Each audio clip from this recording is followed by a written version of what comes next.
Hello everyone, good morning and welcome back to my channel. আজকের ব্লগটা শুরু করলাম রান্নাঘর থেকে। এখন বাজে সকাল 8টা। ব্লগটা এখন থেকে স্টার্ট করলাম তোমাদের সাথে নিয়ে। আই হোপ আজকের ব্লগটা তোমাদের ভালো লাগবে। তো সকাল সকাল দেখো, আগে 2 কাপ চা করে নিচ্ছি। আর এখন ভিডিওটা শ্যুট হচ্ছে আমার বর, আর ও তাড়াতাড়ি আজকের ঘুম থেকে উঠে গেছে, সেই জন্য বললাম যে তুমি ফোনটা ধরো। নাহলে কিন্তু সচরাচর ও ফোন ধরতে চায় না, জানো তো। ওর না ভীষণ বিরক্তি লাগে এই সমস্ত ভিডিও আর ফোন ধরতে। তো যাই হোক, এখানে দেখো গল্প করতে করতে 2 কাপ চাও হয়ে গেল। আর সকালের সমস্ত বাসি কাজকর্ম আজকের কমপ্লিট। হ্যাঁ, কিছু কিছু কাজ অবশ্যই বাকি আছে, যেগুলো তোমাদের আস্তে আস্তে শেয়ার করব।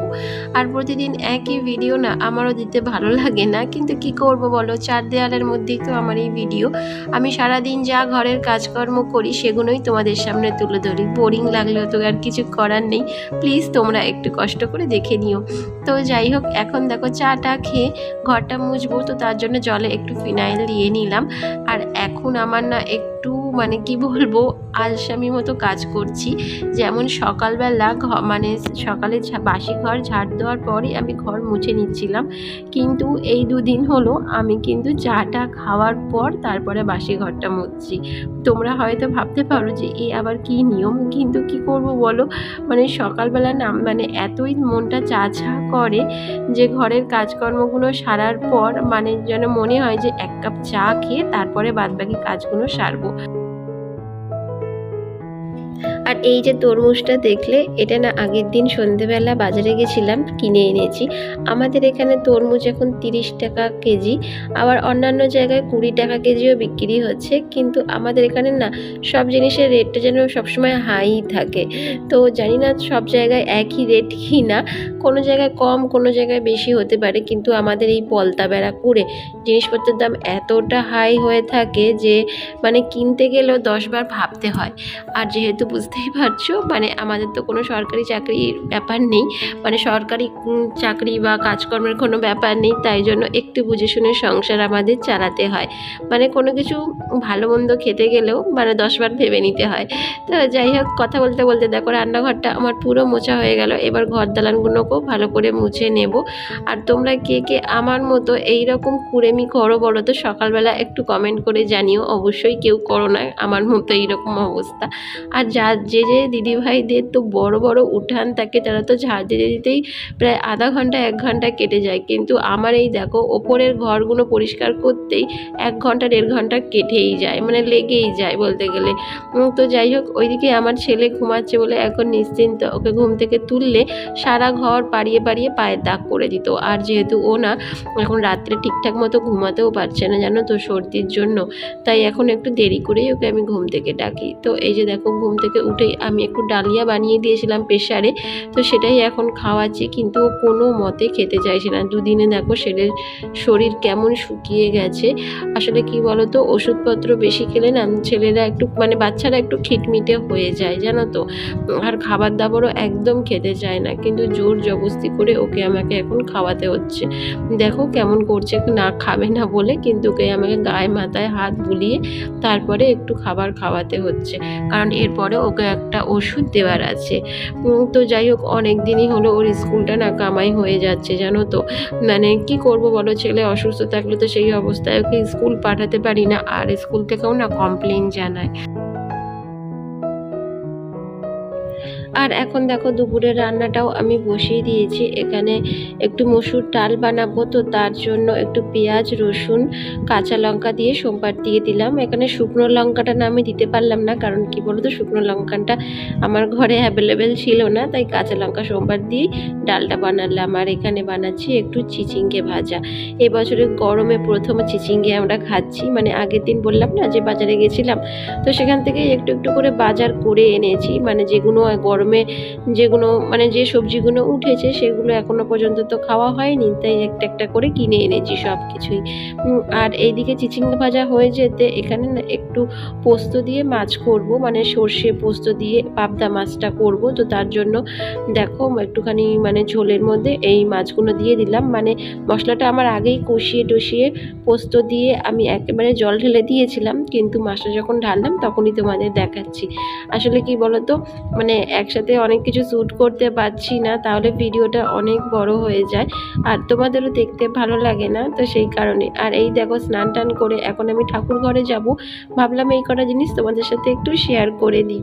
এই দেখো আমার গোপু সোনার জন্য আগের দিন বাজার থেকে আমি কি কি কিনে এনেছি। এখানে রয়েছে 3 রকমের আবির, একটা রয়েছে ব্লু, আর একটা রয়েছে ইয়েলো, আর একটা রয়েছে পিঙ্ক। এই 3টে কালার আমার ভীষণই পছন্দ, বিশেষ করে ইয়েলো অ্যান্ড পিঙ্কটা আমার ভীষণ পছন্দ, কিন্তু ব্লু কালারটাও নিলাম, ব্লু কালারটাও খারাপ না। তো যাই হোক, আর এই যে কাগজের মধ্যে রয়েছে 2খানা লাড্ডু, এখানে 5খানা লাড্ডু ছিল বন্ধুরা, কিন্তু আমার ছেলে এক এক করে সব খেয়ে নিয়েছে। আর এখানে 2টো ফেলে রেখেছে গোপুর জন্য। আর এই প্লাস্টিকটায় রয়েছে ওর 2টো জামা, আর রয়েছে একটা বেড। মানে ওর না বেড ছিল, কিন্তু কি বলতো, বেডের ওপর না কোনো রকম বিছনা পাতা ছিল না, তাই জন্য কালকের আমি একটা ওর জন্য বিছনা সেট, এই যে দেখো বালিশ সমেত একটা বেড সেট কিনে এনেছি। তো কেমন লাগলো অবশ্যই কমেন্ট করে জানিও। আর এই দেখো এখন চলে এসেছি ঠাকুর ঘরে, ঠাকুর ঘরটাকে একটু এদিক সেদিক করে ঝেড়ে নিচ্ছি, কারণ সামনেই দোল পূর্ণিমা, আর ভরা পূর্ণিমা থাকাকালীন তো ঘর বাড়ি পরিষ্কার করতে নেই, তো তাই জন্য ভাবলাম কি আজকের একটু মানে ওপর নিচ দিয়ে একটু ভালো করে পরিষ্কার করে নিই ঠাকুর ঘরটা। তো তোমাদের দোল পূর্ণিমা কেমন কাটে, কিভাবে দোল কাটাও অবশ্যই কমেন্ট করে জানিও। আর এবছর দোল পূর্ণিমাটা হয়তো আমার একটু স্পেশাল হতে পারে, কারণ প্রতি বছর তো দোল পূর্ণিমা আমার এমনিই কেটে যায় আনন্দ করতে করতে, কিন্তু এবারের আনন্দটা হয়তো একটু অন্যরকম, কারণ এই প্রথমবার গোপুসোনা আমার বাড়িতে রয়েছে, তাই ভাবছি গোপুসোনার সাথেও একটু দোল খেলে নেব। আর বাদ বাকি বন্ধু বান্ধব আত্মীয় স্বজন তো সব রয়েছে, তাদের সঙ্গে তো প্রতি বছরই খেলা হয়, তাই না?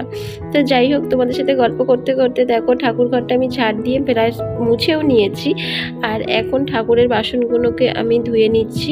আর এখানটায় এত পরিমাণে রোদ্দুর পড়েছে বন্ধুরা, যে কাজ করতে গিয়ে না আমার একদম মাথা ঘুরিয়ে যাচ্ছে। মানে কি বলতো, যেহেতু আমার ঠাকুর ঘরটা উপরে, আর এই জায়গাটায় বাসন মাজতে বসলে প্রতিবারই এত রোদ্দুর পড়ে যে একদম কাজ করা যায় না। হ্যাঁ, একদম যদি তুমি সকাল সকাল মানে স্নান করে ঠাকুরকে পুজো দাও, তাহলে এই জায়গাটায় রোদ্দুর থাকে না, কিন্তু আর সকাল 8টার পর থেকেই এই জায়গাটায় এত রোদ্দুর থাকে যে বসে কাজ করা যায় না। আর এইখানে আমি আমার ছেলেকে একটু বকছি আর কাজ করছি, কারণ ও রোদ্দুরে অনবরত খেলে যাচ্ছে জানো তো। আর ওর যেহেতু শরীরটা খারাপ, এই রোদ্দুরে খেলে আবার নিচে গিয়ে জল খেলে আবারও শরীর খারাপ হবে, তো সেই কারণে। আর এখানে আমার রয়েছে কতগুলো পিতলের বাসন কুসুন, গোপুর একটা সিংহাসন, তো পিতাম্বারি দিয়ে একটু ভালো করে মাখিয়ে রেখেছি। দেখতেই পাচ্ছ ওই কৌটোতে রয়েছে পিতাম্বারি। তার পিতাম্বারি দিলে কি হয় বলো তো, পিতলের জিনিসগুলো খুব তাড়াতাড়ি পরিষ্কার হয়ে যায়। আর এখানে আমি দেখো ফুল খুঁজে খুঁজে বের করে তারপরে ফুল তুলছি, কারণ আমার না মানে গাঁদা ফুলগুলো সব ফুরিয়ে গেছে, তো সেই কারণে এখন এই নয়নতারা ফুল, আর এখানে রয়েছে বেলি ফুল, আর কটা তোমার ওই যে নীলকণ্ঠ ফুল দিয়েই ঠাকুরকে পুজো দেব।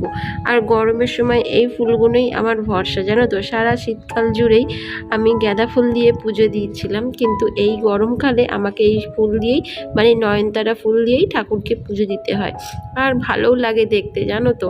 তো যাই হোক, ভিডিওগুলো কেমন লাগছে অবশ্যই কিন্তু কমেন্ট করতে ভুলো না বন্ধুরা। আর যদি আমার ভিডিওর কোনো অংশ যদি তোমাদের একটু ভালো লেগে থাকে, একটা লাইক শেয়ার অ্যান্ড কমেন্ট করে আমার এই ছোট্ট চ্যানেলটাকে এগিয়ে নিয়ে যেতে সাহায্য করো। আর এই যে দেখো জল সংকেত জল দিতে গিয়ে আমার নাইটিটাই গেল ভিজে, কারণ কলসি ভর্তি করে আমি জল এনেছিলাম, কিন্তু একটু ঢালতে গিয়ে পুরো নাইটিটাই আমার ভিজে গেল। আগের দিন বাজারে গিয়ে 5খানা লাড্ডু ঠাকুরের জন্য কিনে এনেছিলাম, কিন্তু তার মধ্যে থেকে 3টে লাড্ডু ছেলেই খেয়ে নিয়েছে, তো তাই জন্য ভাবলাম যে এখন বাতাসা দিয়েই ঠাকুরকে পুজো দিয়ে দিই। আর যে 2খানা লাড্ডু আছে ওটা সকাল সন্ধ্যে গোপুকে দিয়ে দেব, কারণ ওকে তো 3বার আমাকে খেতে দিতে হয়, ধরো সকালে একবার, দুপুরে একবার, আর সন্ধ্যের দিকে একবার, তাই ভাবছি সন্ধ্যেবেলা একবার একটা দিয়ে দেব। তো বন্ধুরা, আজকের ভিডিওটা এখানেই শেষ করলাম। যদি ভালো লাগে অবশ্যই লাইক শেয়ার অ্যান্ড কমেন্ট করো। তো আজকের জন্য টাটা, আবার দেখা হবে নেক্সট ব্লগ।